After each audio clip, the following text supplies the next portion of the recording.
दोस्तों, एक महिला अपने पति के साथ कार में बैठकर रोजाना ऑफिस को जाती थी। लेकिन रास्ते में ट्रैफिक पर या रेड लाइट पर जहां पर उसकी कार रुकती थी तो कुछ भीख मांगने वाले लोग उसके कार को घेर लिया करते थे। ऐसे में एक लड़का था जो कि बहुत ही मासूम था, जो कि कभी गुब्बारे बेचता था तो कभी पेन तो कभी गुलाब का फूल बेचता था।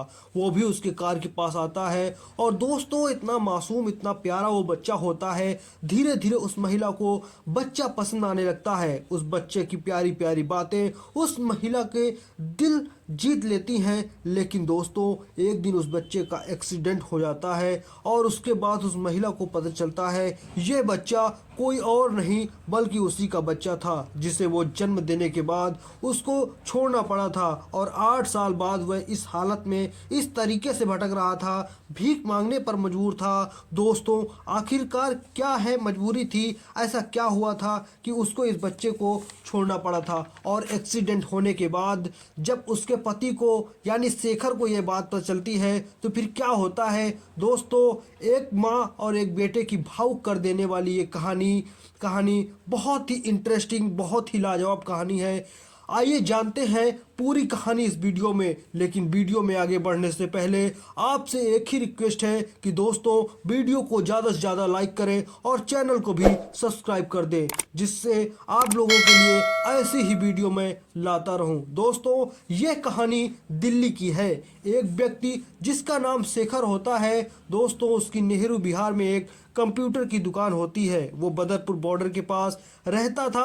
अब दोस्तों, रोज वह बदरपुर से अपनी कार से अपनी पत्नी जिसका नाम संजना होता है उसके साथ बैठकर वो अपने दुकान पर आया करता था। लेकिन रास्ते में जहां पर ट्रैफिक पर उसकी कार रुकती, ज्यादातर नेहरू प्लेस की जो रेड लाइट थी वहां पर उसकी कार रुकती थी, तो बहुत सारे बच्चे आकर उसको घेर लेते थे। अमूमन सारी गाड़ियों को घेर लेते थे। अब कोई पैसे मांगता था, कोई कुछ बेचता था, कोई शीशा हिसाब कर देता था। तो इस तरह से बहुत सारे 10-20 बच्चे होते हैं, महिलाएं होती हैं, बुजुर्ग लोग होते हैं जो कि वहाँ पर पैसे मांगा करते थे। तो उन्हीं में से एक बच्चा था जिसका नाम राजू है। 13 साल उसकी उम्र होती है।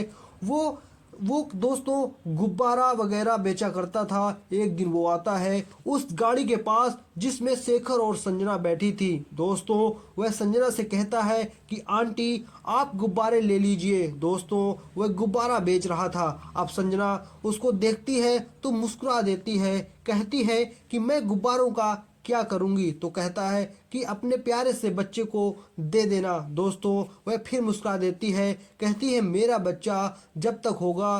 दोस्तों, वह 6 महीने की प्रेग्नेंट होती है, कहती है मेरा बच्चा होगा तब तक तो गुब्बारा फूट जाएगा। वो कहता है आंटी नहीं फूटेगा, अगर आप नहीं फोड़ेंगे तो नहीं फूटेगा। उसके बाद दोस्तों वह कहती है कि बहुत प्यारे बच्चे हो, तुम लाओ दे दो मुझे गुब्बारे। दोस्तों, 2 गुब्बारे ले लेती है। उसके बाद फिर वो आगे बढ़ जाती है क्योंकि तब तक जो सिग्नल ग्रीन हो जाता है। दोस्तों, उसके बाद कभी कभार 2-4 दिन पर एक दिन ऐसी नौबत आती ही थी कि वो गाड़ी रुक जाती थी।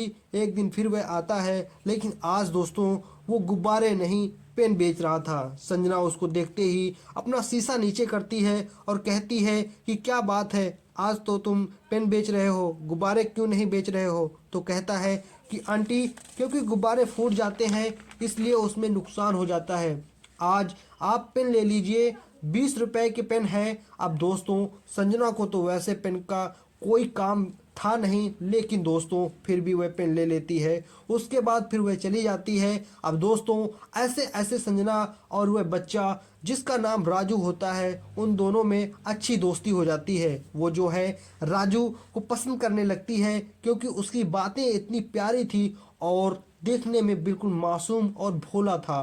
दोस्तों, संजना जब भी आती उससे कुछ न कुछ ले लेती थी और बदले में चुपके से 150 रुपए उसको पकड़ा दिया करती थी। इस तरीके से वह बच्चा उसको बहुत अच्छा लगने लगता है।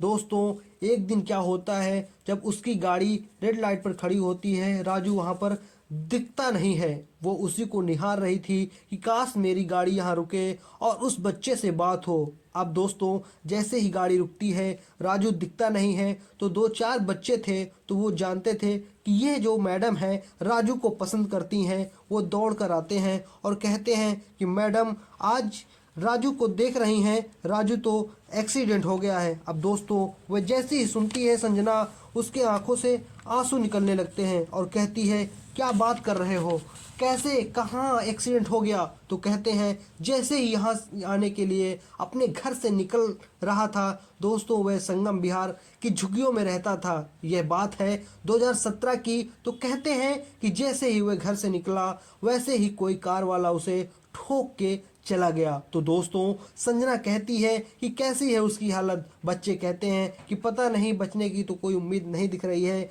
सर वगैरह फट गया है। अब दोस्तों इतना सुनते ही जो संजना थी वो कहती है क्या तुम लोग मुझे उसके घर तक ले जा सकते हो। तो कहते हैं हाँ आंटी, मेरे घर के बगल में ही तो रहता है। अब वो शेखर से कहती है कि शेखर मुझे प्लीज़ उतार दो, मेरा दिल नहीं मान रहा है, मैं जाऊंगी उस बच्चे को देखने जाऊंगी। शेखर कहता है ठीक है तुम जाओ, और मैं चूंकि जा रहा हूँ दुकान पर, लड़के भी आ गए हैं, दुकान खोलने का टाइम हो गया है, जैसा भी हो मुझे भी फ़ोन करना। दोस्तों शेखर वहीं पर उतार देता है। उसके बाद वह ऑटो पकड़ के एक दो बच्चे को बिठाकर वहाँ से चल देती है। लेकिन जब उसके घर पहुँचती है तो दोस्तों वहाँ पर एक महिला बैठी थी। उस महिला को देखते ही जो संजना थी वह हैरान हो जाती है, क्योंकि वो उसको भली भांति पहचानती थी। जैसे ही वह जाती है वैसे ही जो महिला थी तो वो भी संजना को पहचान जाती है और देखते ही दहाड़े मारकर रोने लगती है। कहती है कि मैं तेरे बेटे को नहीं बचा सकी। दोस्तों इतना सुनते ही जो संजना थी वो कहती है कि क्या वह मेरा बेटा रजत था। वो कहती है हाँ तुम्हारा बेटा रजत ही था। इतना सुनकर वह अपनी छाती पीटने लगती है और रोने लगती है, बेसुध हो जाती है। कहती है कि मेरा बच्चा 8 साल बाद मुझसे मिला था, मैं उसको पहचान भी नहीं पाई, कितनी अभागन हूँ, मेरा ही बच्चा था, कहाँ पे कैसा है, मैं उसको देखना चाहती हूँ। भी जो पास पड़ोस की औरतें होती हैं वह कहती हैं कि कौन है ये लड़की, कौन है। तो वो जो उसकी सास थी वो बताती है कि यही तो उसकी माँ है। क्योंकि दोस्तों वो लड़की इतनी वीआईपी थी, इतनी हैंडसम, इतनी खूबसूरत, और कहाँ वह बच्चा मैला कुचैला। अब दोस्तों वह है विश्वास नहीं हो रहा था उनको, क्योंकि उनको इसकी पीछे की कहानी नहीं पता थी। वह दोस्तों दहाड़े मारकर रोती है और राजू राजू रजत रजत करके चिल्लाती है। लेकिन दोस्तों उसका बच्चा कैसे था कैसा नहीं था, इसके लिए थोड़ा पीछे की कहानी समझनी पड़ेगी।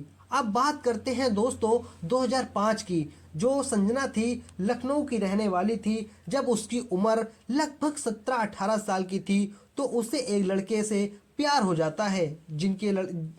प्यार हो जाता है जिस लड़के से प्यार होता है संजना को, उसका नाम राजू होता है। और राजू से जब प्यार हो जाता है तो उससे वह शादी करने के लिए बोलती है। लेकिन उसके घर वाले शादी से बहुत खिलाफ रहते हैं। वो उसको बहुत समझाते हैं, लेकिन दोस्तों दिल है कि मानता नहीं। जो संजना थी उसने कुछ नहीं देखा, कुछ नहीं सोचा, वो राजू से जाकर शादी कर लेती है और उसके साथ रहने लगती है। 1 साल बाद उसको एक बच्चा पैदा होता है जिसका नाम रजत होता है। लेकिन दोस्तों फिर 1 साल बीतता है तो उसे पता चलता है कि उसने जो राजू से शादी करने का फैसला किया था वह बहुत ही गलत फैसला था। क्योंकि दोस्तों जो राजू था वह एक हिस्ट्री सीटर, एक गैंगस्टर था, गैंगस्टरों से बहुत जुड़ाव था उसका, वह एक शूटर था। एक दिन जो है वो उसे बहुत समझाती है और कहती थी कि इसका अंजाम बहुत बुरा होता है। लेकिन दोस्तों वह मानता ही नहीं। एक दिन जो उसके दुश्मन थे वह राजू को मार देते हैं। अब संजना को तो पता था कि इसके साथ तो यही होने वाला था, लेकिन फिर वह कहती है कि चलो ठीक है, मेरा बेटा है, मैं इसी के सहारे अपनी ज़िंदगी काट लूँगी। अब दोस्तों तब तक उसकी शादी को 2-2.5 साल बीत चुके थे। एक दिन क्या होता है कि जो संजना के माता पिता थे, जिन्होंने शादी के बाद कभी भी उसकी शक्ल नहीं देखी, उससे बात नहीं की, वो लोग जो है आते हैं संजना के पास और दोस्तों उसे गले से लगाकर रोने लगते हैं। कहते हैं कि बेटी जो भी कुछ हुआ भूल जाओ, वो भी अब इस दुनिया में नहीं है। तुम्हारी ज़िंदगी बहुत बड़ी है, चलो हम तुम्हारी कहीं शादी कर देते हैं, लेकिन एक शर्त है, ये जो बच्चा है इसको तुम्हें भूलना पड़ेगा। वो कहती है कि आप लोग चले जाइए, मैं अपने बच्चों को नहीं छोड़ सकती। लेकिन वो लोग कहते हैं ऐसे में कौन तुमसे शादी करेगा अगर बच्चे को नहीं छोड़ोगी। अब दोस्तों, जो रजत होता है उसके दादा दादी थे, वो कहते हैं कि बेटा ठीक है, कह रहे हैं तुम्हारे मम्मी पापा, तुम्हारी उम्र अभी क्या है, 20-21 साल ही तुम्हारी उम्र है, पूरी ज़िंदगी पड़ी है, तुम जाओ शादी कर लो, और ये तो हमारा ही खून है, हमारे राजू का बच्चा है, तो हम इसको देखेंगे, तुम इसकी चिंता मत करो। वो कहती है कि मेरा मेरा राजू मेरे बिना कैसे रह पाएगा, अभी 1.5 साल इसकी उम्र है और मैं भी तो इसके बिना नहीं रह पाऊंगी। लेकिन दोस्तों, जो है इतना कुछ झेल चुकी है कि उसे जो है बहुत सोच विचारने के बाद रजत को छोड़ना पड़ता है, और उसके बाद वो अपने माता पिता के साथ घर चली जाती है। लेकिन दोस्तों, जब वह जा रही थी तो इस तरीके से रो रही थी कि जितने सारे लोग वहाँ थे, देखने वाले थे, सारे लोग रोने लगते हैं। फिलहाल वह चली जाती है, और उसके बाद उसके जो माता पिता थे अपनी बेटी से बहुत प्यार करते थे, लेकिन जो उसकी हालत, उसकी जो गलती थी उसकी वजह से त्याग दिया था। लेकिन अब जो है उसके लिए एक अच्छा सा लड़का ढूंढने लगते हैं, उनका कोई जानने वाला शेखर को बताता है। तो दोस्तों, दोनों एक दूसरे को देखते हैं और उसके बाद पसंद कर लेते हैं, और फिर उसके बाद शादी कर दी जाती है। लेकिन शादी करते वक्त यह सारी बातें, उसकी पिछली ज़िंदगी की सारी बातें, राजू की बातें और उसके पिछले शादी की बातें, सभी चीज़ें शेखर से छुपाई जाती हैं। उसके बाद शादी के बारे में, उसके बच्चे के बारे में कुछ भी नहीं बताया जाता है, कुंवारी लड़की ही बताकर उस शेखर से उसकी शादी कर दी जाती है। दोस्तों, शेखर का परिवार दिल्ली में रहता था, अच्छी खासी पढ़ी लिखी उसकी फैमिली होती है।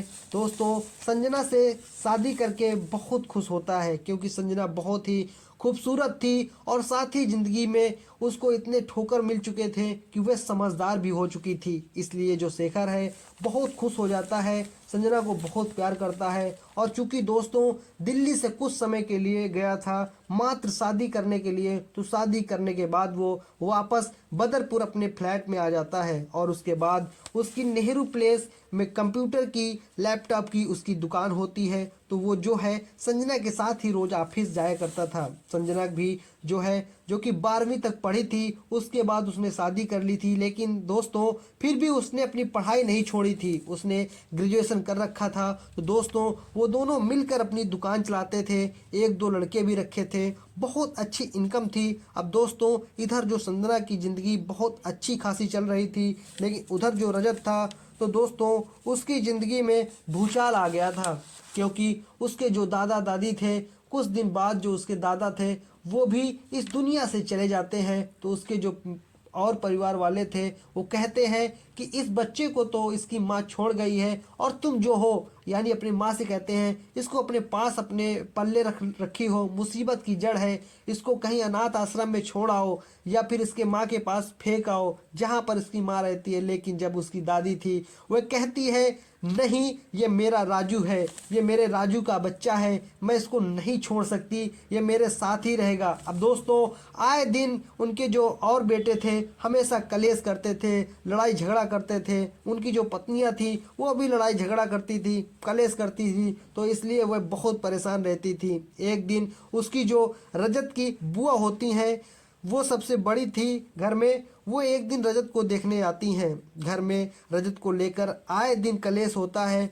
उस समय उसकी उम्र मात्र 4 साल की होती है, क्योंकि 2005 में शादी हुई थी, 2006 में जो वो पैदा हुआ था, 2007 में जो राजू था वह मारा जाता है, और ये 2019 की बात है। जब वो आती है, वो कहती है कि माँ जी, जब इतनी प्रॉब्लम है इस बच्चे को लेकर, तो ला मुझे दे दे, मेरे 2 बच्चे और हैं, और मैं उनके साथ इसको भी पाल लूँगी, दिल्ली लेकर जाऊँगी, वहीं रहेगा। लेकिन वह कहती है नहीं, मुझे किसी पर भरोसा नहीं है, और ये मेरे साथ ही रहेगा जब तक मैं जीऊँगी, और तेरे भी तो बच्चे हैं, तेरा अपना पति है, वही इसके साथ दुर्व्यवहार करने लगेगा तो मुझे बता कहाँ जाएगा ये बच्चा, इसलिए मैं इसको अपने पास ही रखूंगी। लेकिन वो कहती है कि चलो अच्छा ठीक है, ऐसी बात है तो माँ तेरा भी तो यहाँ पर कोई नहीं है, तेरी भी तो कोई देखभाल नहीं करने वाला है, ऐसा कर तू भी चल मेरे साथ और मैं जो रूखा सूखा खाऊंगी तुझे भी कमा के खिलाऊंगी, मेरे साथ चल। तो दोस्तों इस तरीके से रजत जो है अपनी दादी के साथ दिल्ली आ जाता है। संगम बिहार में उसकी बुआ रहती थी दोस्तों, इधर उधर मजदूरी करती थी। अब धीरे धीरे दोस्तों वक्त बीतता गया और वो जब 10 साल 11 साल का हो गया तो देखने लगा कि कुछ लड़के जो हैं पैसा कमा कर लाते थे। तो कहता है यार ये पैसे कहाँ से तुम लोग लाते हो, कमाते हो, क्या करते हो, ये पूरी कहानी उससे बोलता है। ऐसे में और दिल्ली की सड़कों में वो लड़के बताते हैं, दिल्ली की सड़कों पर रेड लाइट जहाँ पर भी पड़ता है तो कार वाले हमको पैसा देते हैं, हम उनसे मांग लेते हैं तो वो हमें पैसे दे देते हैं। तो दोस्तों अब उसके भी मन में आ गया था, क्योंकि उसकी दादी की भी तबीयत अक्सर ख़राब रहती थी और उसके जो फूफा थे वो भी बहुत पियक्कड़ थे, नशेड़ी थे, वो भी जो है आए दिन झगड़ा ही किया करते थे। तो कहता है ठीक है मैं भी चलूँगा यार तुम लोगों के साथ, लेकिन उसकी जो दादी थी वो मना करती है, कहती है नहीं तू नहीं जाएगा और किसी से पैसे वैसे मांगना गंदी बात है, मत जाया कर। लेकिन वह कहता है दादी मैं पैसे नहीं मांगूंगा, कुछ बच्चे जो हैं सामान भी बेचते हैं तो मुझे कुछ पैसे दे दो, गुब्बारे वगैरह ले लूँगा और मैं वही बेचा करूँगा। अब दोस्तों वह गुब्बारे खरीदता है और फिर जाकर वह नेहरू प्लेस की रेड लाइट पर बेचता रहता है, कभी पेन बेचता तो कभी गुलाब बेचता, कभी जो है कुछ भी बेचता। तो दोस्तों उसी दौरान जो संजना थी उससे राजू की मुलाकात होती है। दोस्तों संजना जो है वह अपने बच्चे रजत को बहुत याद करती थी, लेकिन दोस्तों अब कभी भी उसको याद आती थी तो अकेले में रो लेती थी, किसी से कुछ कह भी नहीं पाती थी, क्योंकि जब तक अपने घर पर थी तो वह उससे अक्सर मिल लिया करती थी। लेकिन शादी के बाद दोस्तों उसके माता पिता ने कहा था कि भूल कर भी कभी इस बच्चे का नाम अपने जुबान पर मत लाना, नहीं तो अगर इन लोगों को पता चल जाएगा तो बहुत बुरा हो जाएगा।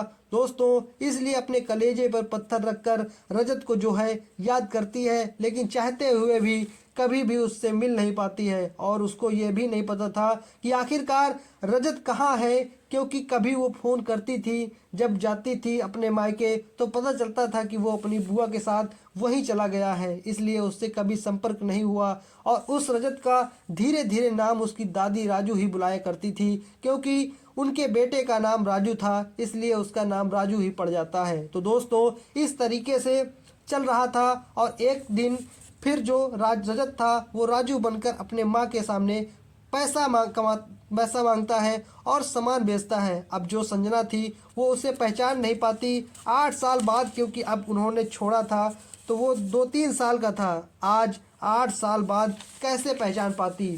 बच्चा बड़ा हो गया था और चूंकि साफ सुथरा बच्चा रहता था जिसे वह बहुत नाजों से फूल के समान पालती थी, अब वो बच्चा इतना कठोर, इतना मैला, इतना कुचैला लड़का था। तो दोस्तों वह इसको पहचान नहीं पाती है, उससे उसका नाम पूछती है, यह भी पूछती है कि कहाँ पर रहते हो, तो बोल देता है कि मैं अपनी दादी के साथ रहता हूँ, फिर भी जो है नहीं पहचान पाती। लेकिन जब उस दिन दोस्तों वह जाती है वहाँ पर संगम बिहार में, तो जब उसके दादी को देखती है तो उन्हें तुरंत डाउट हो जाता है कहीं ये मेरा बच्चा तो नहीं है। अब जैसे ही वह दादी भी बताती है, देखते पहचान जाती है, वह भी हैरान होती हैं कि ये कहाँ से आ गई।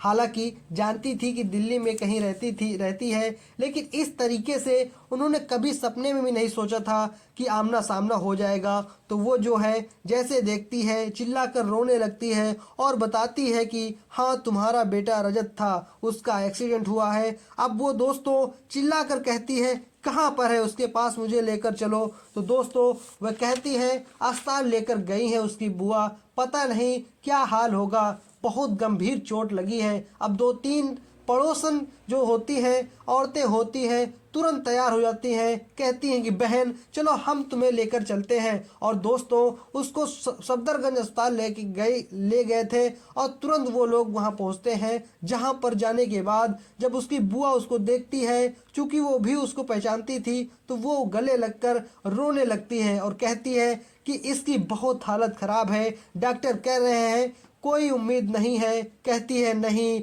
ऐसा मत बोलो, दुआ करो, मुझे छोड़कर नहीं जा सकता। अब दोस्तों जब सारी बातें हुई हुई 4-5 घंटे का समय बीत गया था और वह दिन भी गुजर जाता है, उसकी कोई खबर नहीं है। इधर जो शेखर बार बार फ़ोन कर रहा था क्योंकि उसको इसकी चिंता हो रही थी, तो एक बार इसने फ़ोन उठाया और बोली कि शेखर वो बच्चा जो है बचने की उम्मीद नहीं है, बहुत चोट लगी है, मुझे माफ़ करना, मैं आज आ नहीं पाऊंगी। जब शेखर सुनता है हैरान हो जाता है, कहता है यार क्या बात कर रही हो तुम चली गई हो यही बहुत है, अगर उसको ज़रूरत हो तो 10-20 हज़ार रुपये दे दो, ये कौन सी बात है यार, तुम अस्पताल भी चली गई और कह रही हो मैं आ नहीं पाऊंगी।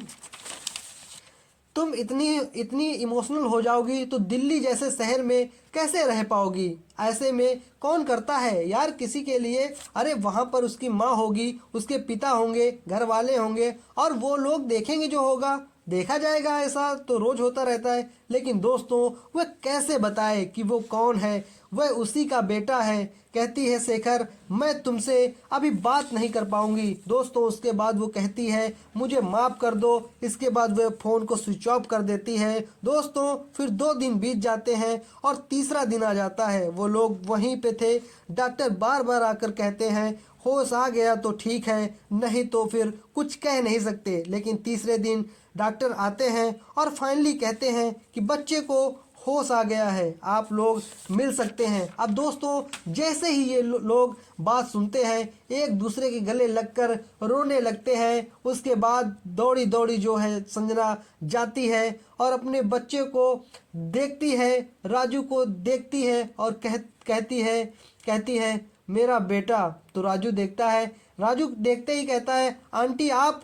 तो संजना कहती है बेटा मैं आंटी नहीं हूँ, मैं तुम्हारी माँ हूँ। उसके बाद दोस्तों वह चूमने लगती है, प्यार करने लगती है, दुलार करने लगती है और अपने सीने में लगा लेना चाहती थी। लेकिन दोस्तों डॉक्टर जो है मना कर देते हैं, कहते हैं ज़्यादा बात मत करो और बच्चा जो है होश में आ गया है, आप लोग टेंशन मत लो। दोस्तों इसके बाद वो आती है, भगवान का लाख लाख शुक्र अदा करती है और उसके बाद दोस्तों 3 दिन बाद बीत जाते हैं और उसने जो है ना तो शेखर को कॉल किया और ना ही अपना फ़ोन का स्विच ऑफ खोला था। दोस्तों इसके बाद शेखर को उसकी चिंता हो रही थी, वो जो है उन बच्चों के साथ, उन बच्चों के सहारे संगम विहार आ जाता है। जब वहाँ पर आता है उसे सारी कहानी पता चल जाती है कि वो बच्चा और कोई नहीं बल्कि उसकी पत्नी का बच्चा है और उसकी पत्नी आखिरकार कौन है।